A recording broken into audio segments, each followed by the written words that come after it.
Now you've been served with your political roundup stories. Let's get right into it. And we'll not stop talking until we see some actions and some level of change and solutions being brought to the table, especially when it comes to the economy and the prices of commodities. So some governors of the People's Democratic Party met today in Abuja, and they met at the Oyo Governor Lodge, where after their meeting, although at first the agenda of the meeting was not known, but when they emerged from the meeting, the governor of Bauchi State, who spoke after the meeting, said the governors of the PDP in the opposition are worried about the state of the nation, and they're giving their own advice. First and foremost, let me allow you to listen to what they said in respect of security. They are particular about state police. We reiterate our call with the state police with appropriate safeguards to avoid any abuse or overreach by any tier of government. On one hand, the issue of state police, well, in this kind of economy also gets our attention because, yes, security is also security of food, because if you don't have security, food security might be in danger. It's partly part of what has led us to where we are today. If farmers cannot go to the farm, how then can they be able to get food to the table? Yet, on one hand, we discuss the economy of state policing. But let's look at the other side of what the PDP governors said today. And this is in the area of the economy. Take a listen to them. The meeting reviewed the state of the nation and noted the hardship being faced by Nigerians as a result of economic and security challenges facing the nation. The forum consequently urges the federal government to, as a matter of urgency, embark on initiatives involving all the subnational governments to bring a lasting solution to the crisis. The PDP governors will continue to play their part in the effort to bring security and support to our people. The forum decried the falling value of the naira and requested the monetary and fiscal authorities to find appropriate solutions. We have been partnering even as opposition to make sure that we don't bring any distraction.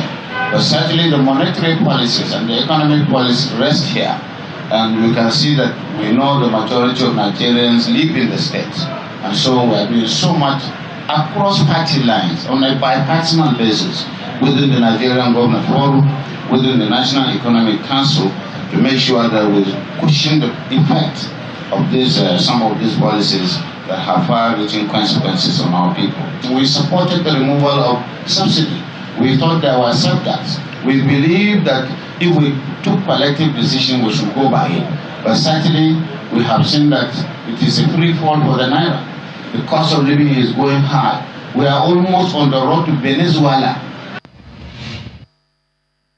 Those descriptions might be very, very deep, critical situation that we're in. There are a lot of people who talk about the situation of the country and talk about the central government, but what at the roles of the state government, the local government. But if the governor of Bauchi is saying what we are facing right now, it looks like we are headed for a Venezuela situation. God forbid, things are really terrible. And that is where one part of the world where you find one of the biggest and the largest deposit of oil. But yet, in Venezuela, you might buy just a cup of coffee with 3 bundles of cash. That's how bad things are there in that country. God forbid we get there. But what do we do as a people to ensure our country is not drifting and not fast drifting into a Venezuelan situation? So tonight, we get talking about it. Don't forget that the 14-day ultimatum given by the Labour to the federal government, because the allegations against the federal government is that the federal government is not faithful to the agreement that have been made when they sat down and came up with a 15-item agreement on the way to go in the post-subsidy removal era. And when the president said he was serious about pursuing removal of subsidy and the attendant effect of it, we thought that all of these things are going to be fulfilled. We see how both parties are able to agree. Well, let's get talking, everyone, shall we? Tonight, I have an economist joining us tonight on the program. Will be giving us an insight on what these issues are and where we need to go. Mr. Muda Yusuf joins us live from Lagos. Thank you so much, Mr. Yusuf. Give us an understanding, first and foremost, your assessment of the position of the PDP governors. They're giving advisory to the President, Bola Tinubu, and the federal government. What do you make of the statement they made today? Well, the statement made by the PDP Governors Forum, the statement is quite in order. They have not said anything new. But what I think we should emphasize at this point is to demand from the states exactly what they are also bringing to the table. Because there is a tendency generally when we have these conversations to focus essentially or mainly on the federal government.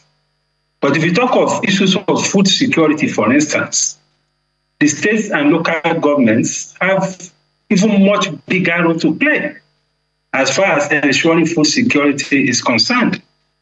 From what we can see, not many of the state governments are providing any concrete support for agriculture, for the farmers. The farmers are still complaining about high costs of inputs, fertilizers, agrochemicals, farm equipment, tractors, and all of these things. There's very little that many of the states are doing to help this situation. There's a limit to what the federal government can do. Yes, issues of insecurity is very, very paramount. That is largely a federal responsibility. Issues of some policies around maybe import duty, taxes on agricultural investment, that is a federal issue. But in terms of specifics, in terms of the things that needs to be done to enhance productivity in agriculture, the states have a much bigger role to play. So I'm looking forward to, the states putting something concrete on the table as to what exactly they are doing to improve food security, to support agriculture, to support productivity in agriculture, and so on and so forth. So they have a major role to play because they are the closest actually to the farming communities. The local governments also have a responsibility. In fact, when we have this conversation, these local governments are completely missing. What are they doing with their allocations? So these are some of the things we need to interrogate. So all the three tiers of government have a very a serious responsibility. They have major responsibilities to play in this matter. Mr. Yusuf, you touched on one thing that a lot of people will argue, that truly, what are the governors doing with the resources available to them in their state? And in fact, if the federal economy is suffering at the regional or at the state level, at the local level, what are those who are in charge doing with the resources that are available? From some of the facts and some of the figures from the NBS, you understand and you know better, you can give us an understanding. The allocation coming from the federal to the state doubled compared between year 2022 and year 2023. It doubled to about 6 trillion over the 3 trillion they got in 2022. So the question is, more money went into the state in 2023. What are they able to do with it? But how do we hold the states accountable to the people while everybody is still facing and knocking the federal government for the handling of the economy? Well, democracy is about demanding for accountability. It's about participation. It's about inclusion. But the way we have approached the whole concept of democracy in this part or in our own environment is so that once we vote, everybody goes to bed. I'm talking of the citizens now. Because you have a democracy that requires more active citizen participation. I think that is the only way we can get some level of accountability. Are you, Mr. Yusuf, do you think maybe there is some kind of citizen docility in the face of holding their government accountable? Exactly. We are not doing much as citizens to hold government accountable. I'm not talking about going on riots or disrupting things, but we should have a more effective framework of holding our representatives accountable. That is the whole essence of democracy. Because we cannot rely, to any significantly or considerably on our state assemblies. We are not getting much value, much representational value from the state assemblies. Not to talk of even local government, where nobody even knows what is going on there. So our citizens will have a major role to play. Of course, the civil society organizations are doing their best. But again, their focus is slightly on the federal. But 50% of the resources are, between the states and the local governments. So we need to get them to do a lot more. If you ask them now to put on the table what exactly they are doing for farmers, there are some states that don't have up to 5 tractors. Many of the farmers are on their own. So we need to do a lot more of that on the states. So the citizens need to hold the states accountable. The revenues have increased. And we are seeing an interesting trend now, which is even a disturbing trend, which is showing that the more of these allocations, get to the hands of the political class and all of the governors, the local government, and so on, the more we see the pressure on the foreign exchange market, particularly on the parallel market. So some of the pressures we are facing in the foreign exchange market, some of it is also coming from the funds that are going into government because of the increase in revenue, which we can attribute to the reforms. The reforms the reforms are essential, but the process of the reform must also be ensured. We need to ensure that they trickle down more effectively to the citizens. So accountability at the state level, at the local government level, is extremely very important. That is not to diminish the role of the federal in this. Just as I said, insecurity is a major issue. Issue of logistics across the country is a major issue. And we should also begin to look at how to support productivity in agriculture. Now we have excess capacity in terms of rice milling across the country. Lagos State has the biggest rice mill in Africa. It can produce 2.8 million bags of 50 kg bags of rice annually. That is the capacity of the rice mill. But there's no rice paddy. And that is true of many of the mills, even up north. So if we are faced with that kind of challenge, we should look at some interim measures.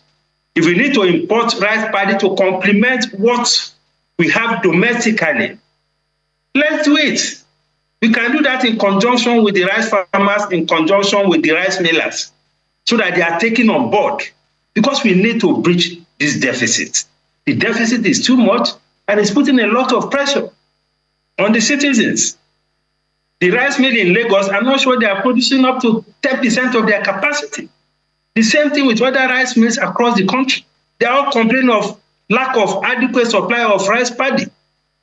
So while the government is supporting the rice farmers, in the meantime, because this is an emergency, there are rice paddy around us in the West African sub-region. Let's work with the rice millers. So we can bring in some of this rice paddy to bridge this very huge deficit in food. Yeah. So globally, there are 3 grain items that are highly consumed. Rice is perhaps getting 20% of the globally consumed staple food across the globe. In Nigeria, it was estimated about 7 million tons of rice was consumed, and we could only produce just about 5.something million tons. So the shortfall had to be imported. And look at the figures, Mr. Yusuf. It is said that Nigeria is one of the world's largest market for parboiled rice. We consume on an average $4 billion worth of it each year. That's a huge market. And I'm wondering that if we have this kind of huge market, not only in Nigeria, globally, What are the state government doing? We heard about the Kebbi-Lagos partnership, the Ofada Rise in Ogun State, and several other initiatives. We have one of the biggest agro companies in Olam farms, perhaps in the whole of the region, the continent. So there is a problem. The president said 102,000 metric tons of grains, not only rice, should be the national storage should be open. This should be released. No hoarding. This is teaching us a big lesson. But can the 102,000 be enough, considering what we consume locally, which is, they say, there's a percentage of it that is actually captured? No, I don't think what we have in the grains reserves is enough to deal with the crisis that we are dealing with. But we must agree, it is also part of the solution. But the bigger solution will be, first, to scale up productivity in that sector.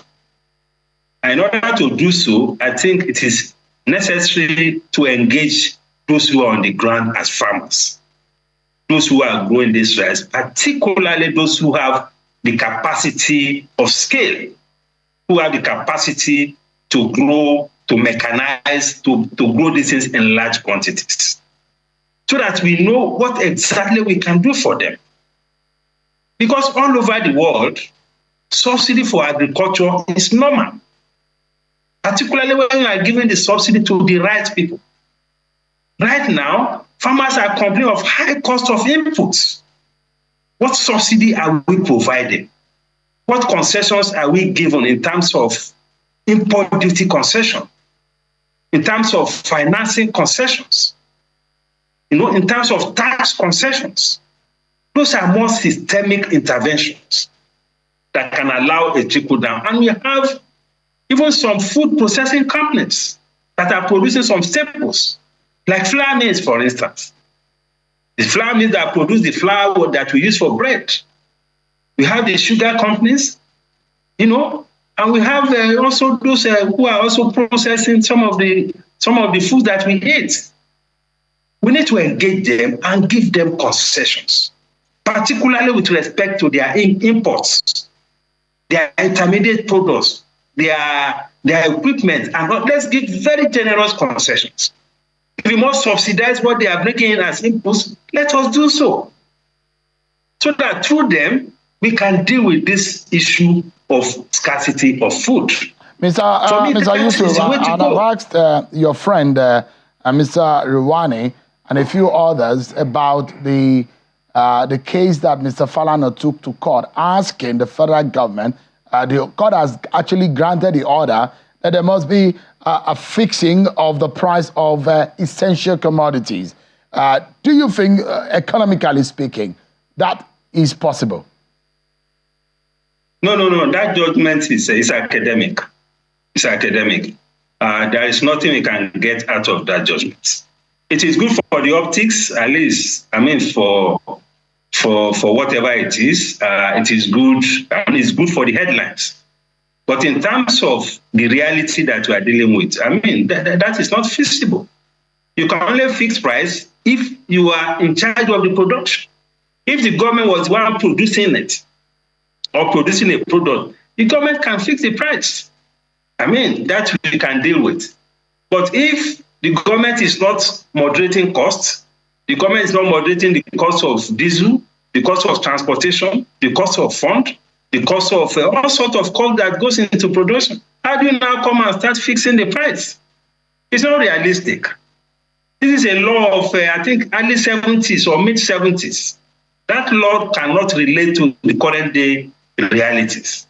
And I think the learned SEA, I'm sure knows this. You can't fix. But Mr. Yusuf, there are those who will also argue that, look, if you, for example, release these food items, there are those who have the upper hand, who could hoard it, who could take advantage and increase the price. Because, you imagine, Mr. Yusuf, you go to a market where the seller had not gone to restock for several months when the dollar was about 700 or 600, but the dollar is 100 and some 1,300, 1,400 to the dollar. The same stock being sold at triple the price that the seller bought it. It doesn't make sense in the view of what the buyer and the average person is, and the purchasing power of the average person. So people taking advantage of it if you don't fix these prices, or at least of a few items that are essential. No, Seun, the challenge is supply. This is elementary economics. Once you have a challenge with supply and your demand remains the same, you will have an increase in price. If you have enough supply, no reasonable person will go and hoard. Don't forget, these things are even perishable. There's a limit to which you can go and hoard the grains and all of it. If you have enough supply, what sense will it make for anybody to speculate? We need to deal with the fundamental issue of supply, of productivity, of logistics. This is what we need to deal with. People hoard when there is scarcity. The same thing with fuel, we'll experience it. Now that there is fuel everywhere, how many people are hoarding fuel? But let's see a sign of scarcity. That is where you begin to see hoarding. So these are symptoms of a bigger problem. So we should stop fighting symptoms. We should deal with the fundamental problems. That is the way I think we should approach it.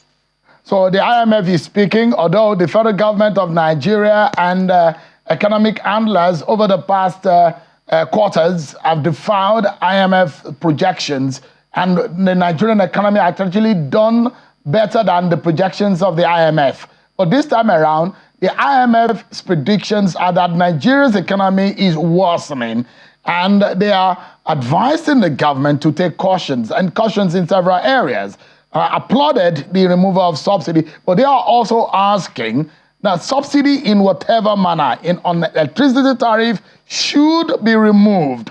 Is it a point that we tell IMF, hold your brakes, hold your thought, let us fix our problems by ourselves right now? Or what do you think that should we be listening to IMF this time around?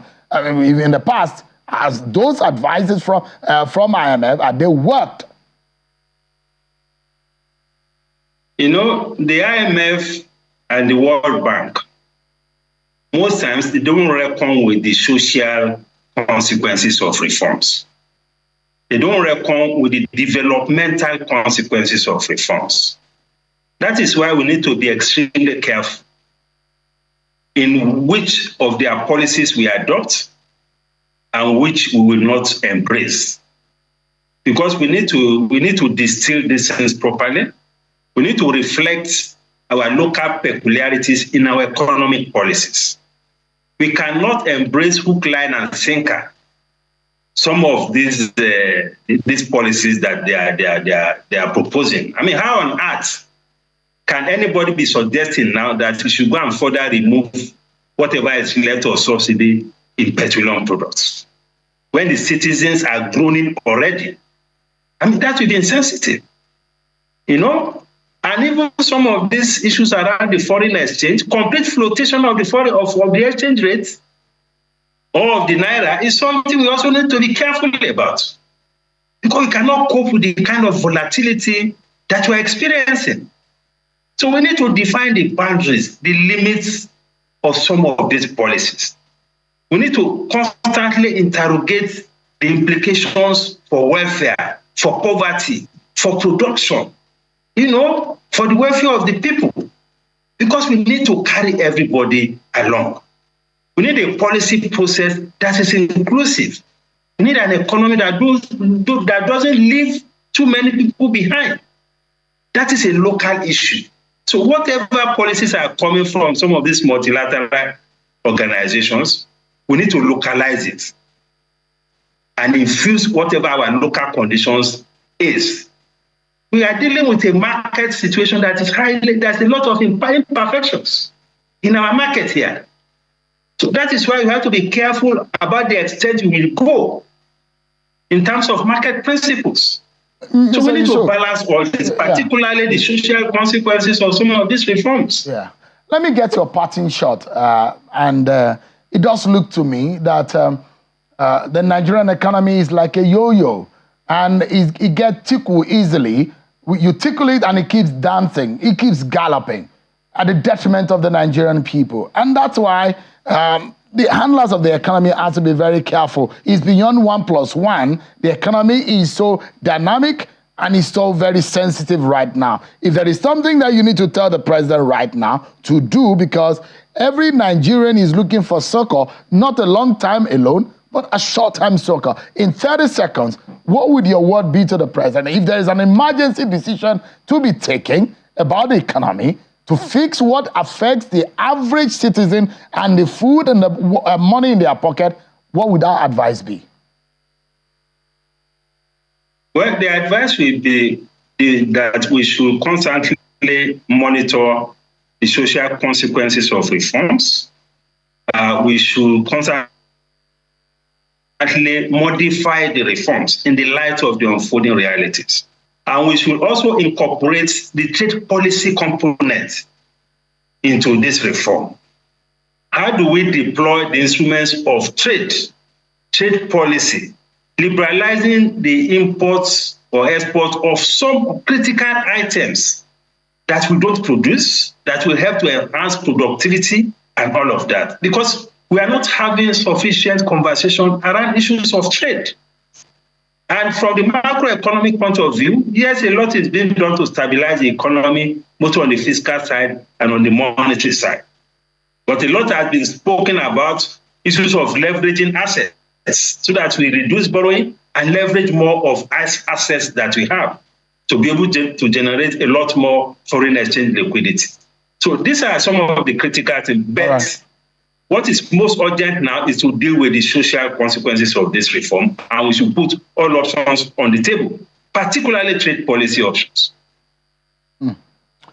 Mr. Muda Yusuf, thank you so much indeed for your time tonight. And Mr. Yusuf is the Director, Center for the Promotion of Private Enterprise, CPPE. Thank you so much indeed for your thoughts tonight. Thank you very much, my pleasure. Thank you.